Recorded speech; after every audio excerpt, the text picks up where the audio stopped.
ভাইরা আমার, আজ দুঃখ ভারাক্রান্ত মন নিয়ে আপনাদের সামনে হাজির হয়েছি। আপনারা সবই জানেন এবং বোঝেন আমরা আমাদের জীবন দিয়ে চেষ্টা করেছি, কিন্তু দুঃখের বিষয় আজ ঢাকা, চট্টগ্রাম, খুলনা, রাজশাহী, রংপুরে আমার ভাইয়ের রক্তে রাজপথ রঞ্জিত হয়েছে। আজ বাংলার মানুষ মুক্তি চায়, বাংলার মানুষ বাঁচতে চায়, বাংলার মানুষ তার অধিকার চায়। কি অন্যায় করেছিলাম? নির্বাচনের পরে বাংলাদেশের মানুষ সম্পূর্ণভাবে আমাকে, আওয়ামী লীগকে ভোট দেন। আমাদের ন্যাশনাল অ্যাসেম্বলি বসবে, আমরা সেখানে শাসনতন্ত্র তৈরি করব এবং এই দেশকে আমরা গড়ে তুলব। এদেশের মানুষ অর্থনৈতিক, রাজনৈতিক, সাংস্কৃতিক মুক্তি পাবে। কিন্তু দুঃখের বিষয়, আজ দুঃখের সঙ্গে বলতে হয় 23 বছরের করুণ ইতিহাস, বাংলার অত্যাচারের, বাংলার মানুষের রক্তের ইতিহাস, 23 বছরের ইতিহাস, মুমূর্ষ নরনারীর আত্মনাদের ইতিহাস, বাংলার ইতিহাস, এদেশের মানুষের রক্ত দিয়ে রাজপথ রঞ্জিত করার ইতিহাস। 1952 সালে রক্ত দিয়েছি, 1954 সালে নির্বাচনে জয়লাভ করেও আমরা গদিতে বসতে পারি নাই। 1958 সালে আইয়ুব খান মার্শাল ল জারি করে 10 বছর পর্যন্ত আমাদের গোলাম করে রেখেছে। 1967 সালে 6 দফার আন্দোলনে 7ই জুনে আমার ছেলেদের গুলি করে হত্যা করা হয়েছে। 1969 আন্দোলনে আইয়ুব খানের পতন হওয়ার পরে যখন ইয়াহিয়া খান সাহেব সরকার নিলেন, তিনি বললেন দেশে শাসনতন্ত্র দেবেন, গণতন্ত্র দেবেন, আমরা মেনে নিলাম। তারপরে অনেক ইতিহাস হয়ে গেল, নির্বাচন হলো। আমি প্রেসিডেন্ট ইয়াহিয়া খান সাহেবের সঙ্গে দেখা করেছি। আমি শুধু বাংলার নয়, পাকিস্তানের মেজরিটি পার্টির নেতা হিসাবে তাকে অনুরোধ করলাম 15 ফেব্রুয়ারি তারিখে আপনি জাতীয় পরিষদে অধিবেশন দেন। তিনি আমার কথা রাখলেন না, তিনি রাখলেন ভুট্টো সাহেবের কথা। তিনি বললেন প্রথম সপ্তাহে মার্চ মাসে হবে। আমরা বললাম ঠিক আছে, আমরা অ্যাসেম্বলিতে বলবো। আমি বললাম অ্যাসেম্বলির মধ্যে আলোচনা করব। এমনকি আমি এ পর্যন্ত বললাম যদি কেউ ন্যায্য কথা বলে, আমরা সংখ্যায় বেশি হলেও একজন যদিও সে হয়, তার ন্যায্য কথা আমরা মেনে নেব।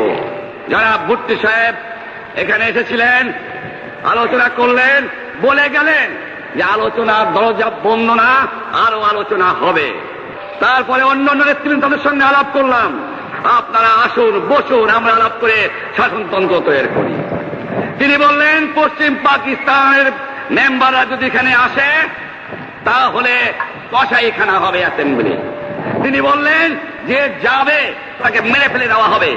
যদি কেউ অ্যাসেম্বলিতে আসে তাহলে পেশোয়ার থেকে করাচি পর্যন্ত দোকান জোর করে বন্ধ করা হবে। আমি বললাম অ্যাসেম্বলি চলবে। তারপরে হঠাৎ 1 তারিখে অ্যাসেম্বলি বন্ধ করে দেওয়া হলো। ইয়াহিয়া খান সাহেব প্রেসিডেন্ট হিসাবে অ্যাসেম্বলি ডেকেছিলেন। আমি বললাম যে আমি যাব। ভুট্টো সাহেব বললেন তিনি যাবেন না। 35 জন সদস্য পশ্চিম পাকিস্তানের থেকে এখানে আসলেন। তারপরে হঠাৎ বন্ধ করে দেওয়া হলো। দোষ দেওয়া হলো বাংলার মানুষকে, দোষ দেওয়া হলো আমাকে। বন্ধ করে দেওয়ার পরে দেশের মানুষ প্রতিবাদ মুখর হয়ে উঠল। আমি বললাম শান্তিপূর্ণভাবে আপনারা হরতাল পালন করেন। আমি বললাম আপনারা কল কারখানা সবকিছু বন্ধ করে দেন। জনগণ সাড়া দিল, আপন ইচ্ছায় জনগণ রাস্তায় বেরিয়ে পড়ল। তারা শান্তিপূর্ণভাবে সংগ্রাম চালিয়ে যাওয়ার জন্য স্থির প্রতিজ্ঞাবদ্ধ হল। কি পেলাম আমরা? আমার পয়সা দিয়ে অস্ত্র কিনেছি বহিঃশত্রু আক্রমণ থেকে দেশকে রক্ষা করার জন্য। আজ সেই অস্ত্র ব্যবহার হচ্ছে আমার দেশের গরিব দুঃখী নিরস্ত্র মানুষের বিরুদ্ধে। তার বুকের উপরে হচ্ছে গুলি। আমরা পাকিস্তানের সংখ্যাগুরু, আমরা বাঙালিরা যখনই ক্ষমতায় যাওয়ার চেষ্টা করেছি তখনই তারা আমাদের উপরে ঝাঁপিয়ে পড়েছেন। দেখা হয় তাকে আমি বলেছিলাম জনাব ইয়াহিয়া খান সাহেব, আপনি পাকিস্তানের প্রেসিডেন্ট, দেখে যান কিভাবে আমার গরিবের উপরে, আমার বাংলার মানুষের বুকের উপরে গুলি করা হয়েছে। কি করে আমার মায়ের কোল খালি করা হয়েছে, কি করে মানুষকে হত্যা করা হয়েছে, আপনি আসুন, দেখুন, বিচার করুন। উনি বললেন, আমি নাকি স্বীকার করি তারিখে রাউন্ড টেবল কনফারেন্স হবে। আমি তো অনেক আগে বলেছি কিসের আসতেছি, তার সঙ্গে বলবো, যারা আমার মানুষের বুকে রক্ত দিয়েছে তাদের সঙ্গে বলবো। হঠাৎ আমার সঙ্গে পরামর্শ না করে 5 ঘন্টা গোপনে বৈঠক করে যে বক্তৃতা তিনি করেছেন, সমস্ত দোষ তিনি আমার উপরে দিয়েছেন, বাংলার মানুষের উপরে দিয়েছেন। আমার 25 তারিখে অ্যাসেম্বলি কল করেছে, রক্তের দাগ শুকায় নাই। আমি 10 তারিখে বলে দিয়েছি যে ওই শহীদের রক্তের উপর দিয়ে পাড়া দিয়ে আরটিসিতে মুজিবুর রহমান যোগদান করতে পারে না। অ্যাসেম্বলি কল করেছেন, আমার দাবি মানতে হবে, প্রথম সামরিক আইন মার্শাল ল উদ্ধ করতে হবে, সমস্ত সামরিক বাহিনীর লোকদের ব্যারাকে ফেরত দিতে হবে, যেভাবে হত্যা করা হয়েছে তার তদন্ত করতে হবে, আর জনগণের প্রতিনিধির কাছে ক্ষমতা হস্তান্তর করতে হবে। তারপরে বিবেচনা করে দেখব আমরা অ্যাসেম্বলিতে বসতে পারবো কি পারবো না। এর পূর্বে অ্যাসেম্বলিতে বসতে আমরা পারি না। আমি প্রধানমন্ত্রিত্ব চাই না, আমরা দেশের মানুষের অধিকার চাই। আমি পরিষ্কার অক্ষরে বলে দেবার চাই যে আজ থেকে এই বাংলাদেশে কোর্ট কাছারি, আদালত, ফৌজদারি, শিক্ষা প্রতিষ্ঠান অনির্দিষ্টকালের জন্য বন্ধ থাকবে। গরিবের যাতে কষ্ট না হয়, যাতে আমার মানুষ কষ্ট না করে, সেই জন্য সমস্ত অন্য অন্য জিনিসগুলো আছে সেগুলোর হরতাল কাল থেকে চলবে না। রিক্সা ঘোড়াগাড়ি চলবে, রেল চলবে, লং চলবে, শুধু সেক্রেটারিয়েট, সুপ্রিম কোর্ট, হাইকোর্ট, জজ কোর্ট, সেমি গভর্নমেন্ট দপ্তরগুলো ওয়াবদা, কোনো কিছু চলবে না। 28 তারিখে কর্মচারীরা যে বেতন নিয়ে আসবেন, এরপরে যদি বেতন দেওয়া না হয়, আর যদি একটা গুলি চলে, আর যদি আমার লোকের উপর হত্যা করা হয়, তোমাদের উপর কাছে আমার অনুরোধ রইল, প্রত্যেক ঘরে ঘরে দুর্গ করে তোলো। তোমাদের যা কিছু আছে তাই নিয়ে শত্রুর মোকাবেলা করতে হবে, এবং জীবনের তরে রাস্তাঘাট যা যা আছে সব কিছু আমি যদি হুকুম দেবার নাও পারি, তোমরা বন্ধ করে দেবে। আমরা ভাতে মারব, আমরা পানিতে মারব, তোমরা আমার ভাই, তোমরা বাড়াকে থাকো, কেউ তোমাদের কিছু বলবে না, কিন্তু আর আমার বুকের উপর গুলি চালাবার চেষ্টা করো না। 7 কোটি মানুষকে চাপা রাখতে পারবো না। আমরা যখন মরতে শিখেছি তখন কেউ আমাদের দবাতে পারবে না। আর যে সমস্ত লোক শহীদ হয়েছে, আঘাতপ্রাপ্ত হয়েছে, আমরা আওয়ামী লীগের থেকে যতদূর পারি তাদের সাহায্য করতে চেষ্টা করব। যারা পারেন আমার রিলিফ কমিটি সামান্য টাকা পয়সা পৌঁছিয়ে দেবেন। আর এই 7 দিন হরতালে যে সমস্ত শ্রমিক ভাইরা যোগদান করেছেন, প্রত্যেকটা শিল্পের মালিক তাদের বেতন পৌঁছায় দেবেন। সরকারি কর্মচারীদের বলি, আমি যা বলি তা মানতে হবে। যে পর্যন্ত আমার এই দেশের মুক্তি না হবে, খাজনা ট্যাক্স বন্ধ করে দেওয়া হলো, কেউ দেবে না। শোনেন, মনে রাখবেন, শত্রু বাহিনী ঢুকেছে, নিজেদের মধ্যে আত্মকলহ সৃষ্টি করবে, লুটতরাজ করবে। এই বাংলায় হিন্দু, মুসলমান, বাঙালি, নন বাঙালি যারা আছে তারা আমাদের ভাই, তাদের রক্ষার দায়িত্ব আপনাদের উপরে, আমাদের জন্য বদনাম না হয়। মনে রাখবেন, রেডিও টেলিভিশনের কর্মচারীরা যদি রেডিওতে আমাদের কথা না শোনে, তাহলে কোন বাঙালি রেডিও স্টেশনে যাবেন না। যদি টেলিভিশন আমাদের নিউজ না দেয়, কোন বাঙালি টেলিভিশনে যাবেন না। 2 ঘন্টা ব্যাংক খোলা থাকবে যাতে মানুষ তাদের মায়নাপত্র নেবার পারে, কিন্তু পূর্ব বাংলার থেকে পশ্চিম পাকিস্তানে 1 পয়সা চালান হতে পারবে না।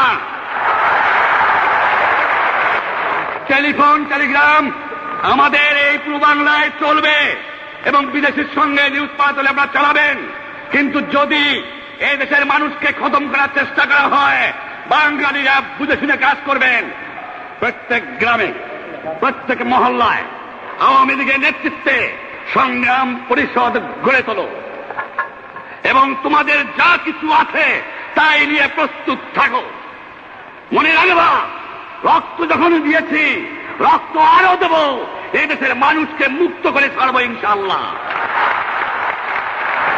এবারে সংগ্রাম আমাদের মুক্তির সংগ্রাম, এবারে সংগ্রাম স্বাধীনতার সংগ্রাম। জয় বাংলা।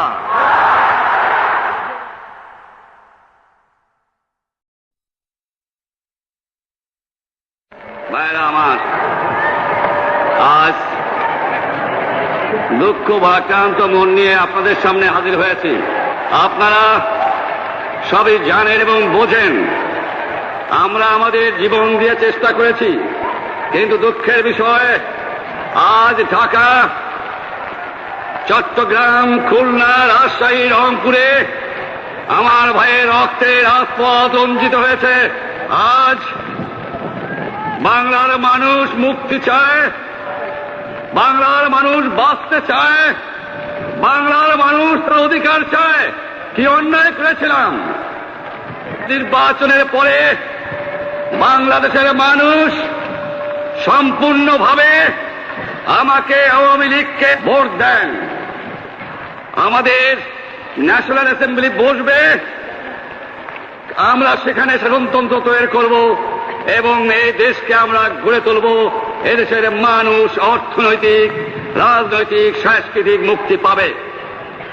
কিন্তু দুঃখের বিষয়, আজ দুঃখের সঙ্গে বলতে হয়, 23 বছরের করুণ ইতিহাস, বাংলার অত্যাচারের, বাংলার মানুষের রক্তের ইতিহাস, 23 বছরের ইতিহাস, মুমূর্ষ নরনারীর আত্মনাদের ইতিহাস, বাংলার ইতিহাস, এদেশের মানুষের রক্ত দিয়ে রাজপথ রঞ্জিত করার ইতিহাস। 1952 সালে রক্ত দিয়েছি, 1954 সালে নির্বাচনে জয়লাভ করেও আমরা গদিতে বসতে পারি নাই। 1958 সালে আইয়ুব খান মার্শাল ল জারি করে 10 বছর পর্যন্ত আমাদের গোলাম করে রেখেছে। 1967 সালে 6 দফার আন্দোলনে 7ই জুনে আমার ছেলেদের গুলি করে হত্যা করা হয়েছে। 1969 আন্দোলনে আইয়ুব খানের পতন হওয়ার পরে যখন ইয়াহিয়া খান সাহেব সরকার নিলেন, তিনি বললেন দেশে শাসনতন্ত্র দেবেন, গণতন্ত্র দেবেন, আমরা মেনে নিলাম। তারপরে অনেক ইতিহাস হয়ে গেল, নির্বাচন হলো। আমি প্রেসিডেন্ট ইয়াহিয়া খান সাহেবের সঙ্গে দেখা করেছি। আমি শুধু বাংলার নয়, পাকিস্তানের মেজরিটি পার্টির নেতা হিসাবে তাকে অনুরোধ করলাম 15 ফেব্রুয়ারি তারিখে আপনি জাতীয় পরিষদে অধিবেশন দেন। তিনি আমার কথা রাখলেন না, তিনি রাখলেন ভুট্টো সাহেবের কথা। তিনি বললেন প্রথম সপ্তাহে মাসে হবে। আমরা বললাম ঠিক আছে, আমরা অ্যাসেম্বলিতে বলবো। আমি বললাম অ্যাসেম্বলির মধ্যে আলোচনা করব। এমনকি আমি এ পর্যন্ত বললাম যদি কেউ ন্যায্য কথা বলে, আমরা সংখ্যায় বেশি হলেও একজন যদিও সে হয়, তার ন্যায্য কথা আমরা মেনে নেব। যারা ভুট্টো সাহেব এখানে এসেছিলেন, আলোচনা করলেন, বলে গেলেন যে আলোচনার দরজা বন্ধ না, আরো আলোচনা হবে। তারপরে অন্যান্য নেতৃবৃন্দের সঙ্গে আলাপ করলাম, আপনারা আসুন, বসুন, আমরা আলাপ করে শাসনতন্ত্র তৈরি করি।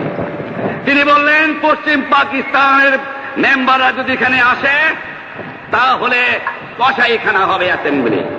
তিনি বললেন যে যাবে তাকে মেরে ফেলে দেওয়া হবে।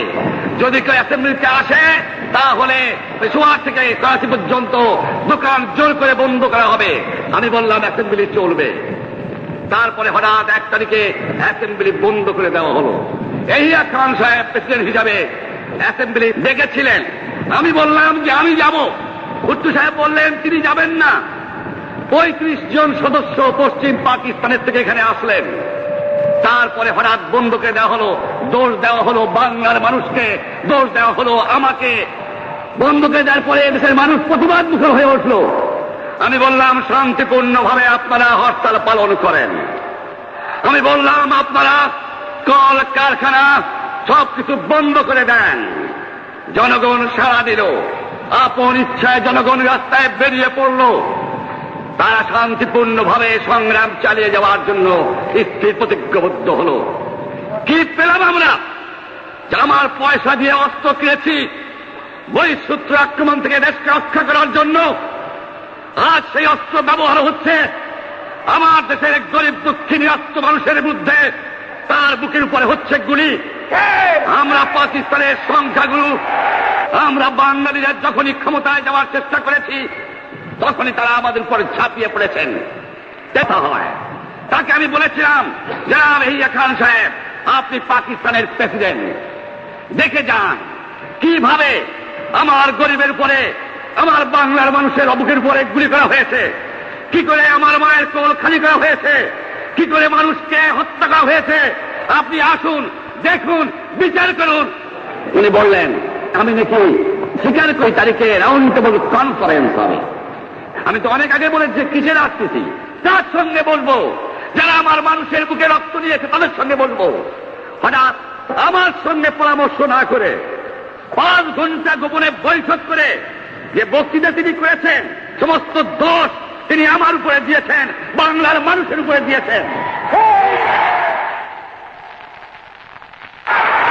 আমার 25 তারিখে অ্যাসেম্বলি কল করেছে, রক্তের দাগ শুকায় নাই।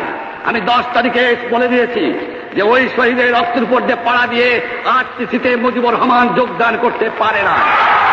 অ্যাসেম্বলি কল করেছেন, আমার দাবি মানতে হবে, প্রথম সামরিক আইন মার্শাল ল উদ্ধার করতে হবে, সমস্ত সামরিক বাহিনীর লোকদের ব্যারাকে ফেরত দিতে হবে, যেভাবে হত্যা করা হয়েছে তার তদন্ত করতে হবে, আর জনগণের প্রতিনিধির কাছে ক্ষমতা হস্তান্তর করতে হবে। তারপরে বিবেচনা করে দেখব আমরা অ্যাসেম্বলিতে বসতে পারবো কি পারবো না। এর পূর্বে অ্যাসেম্বলিতে বসতে আমরা পারি না। আমি প্রধানমন্ত্রিত্ব চাই না, আমরা দেশের মানুষের অধিকার চাই। আমি পরিষ্কার অক্ষরে বলে দেবার চাই যে আজ থেকে এই বাংলাদেশে কোর্ট কাচারি, আদালত, ফৌজদারি, শিক্ষা প্রতিষ্ঠান অনির্দিষ্টকালের জন্য বন্ধ থাকবে। গরিবের যাতে কষ্ট না হয়, যাতে আমার মানুষ কষ্ট না করে, সেই জন্য সমস্ত অন্য অন্য জিনিসগুলো আছে সেগুলোর হরতাল কাল থেকে চলবে না। রিক্সা ঘোড়াগাড়ি চলবে, রেল চলবে, লং চলবে। শুধু secretariat, supreme court, high court, জজ কোর্ট, সেমি গভর্নমেন্ট দপ্তরগুলো ওয়াবদা, কোনো কিছু চলবে না। 28 তারিখে কর্মচারীরা যে বেতন নিয়ে আসবেন, এরপরে যদি বেতন দেওয়া না হয়, আর যদি একটা গুলি চলে, আর যদি আমার লোকের উপর হত্যা করা হয়, তোমাদের উপর কাছে আমার অনুরোধ রইল, প্রত্যেক ঘরে ঘরে দুর্গ করে তোলো। তোমাদের যা কিছু আছে তাই নিয়ে শত্রুর মোকাবেলা করতে হবে, এবং জীবনের তরে রাস্তাঘাট যা যা আছে সবকিছু আমি যদি হুকুম দেবার নাও পারি তোমরা বন্ধ করে দেবে। আমরা ভাতে মারব, আমরা পানিতে মারব, তোমরা আমার ভাই, তোমরা বাড়াকে থাকো, কেউ তোমাদের কিছু বলবে না, কিন্তু আর আমার বুকের পর গুলি চালাবার চেষ্টা করো না। 7 কোটি মানুষকে চাপায় রাখতে পারবো না। আমরা যখন মরতে শিখেছি তখন কেউ আমাদের দমাতে পারবে না। আর যে সমস্ত লোক শহীদ হয়েছে, আঘাতপ্রাপ্ত হয়েছে। আমরা আওয়ামী লীগের থেকে যতদূর পারি তাদের সাহায্য করতে চেষ্টা করব। যারা পারেন আমার রিলিফ কমিটি সামান্য টাকা পয়সা পৌঁছিয়ে দেবেন।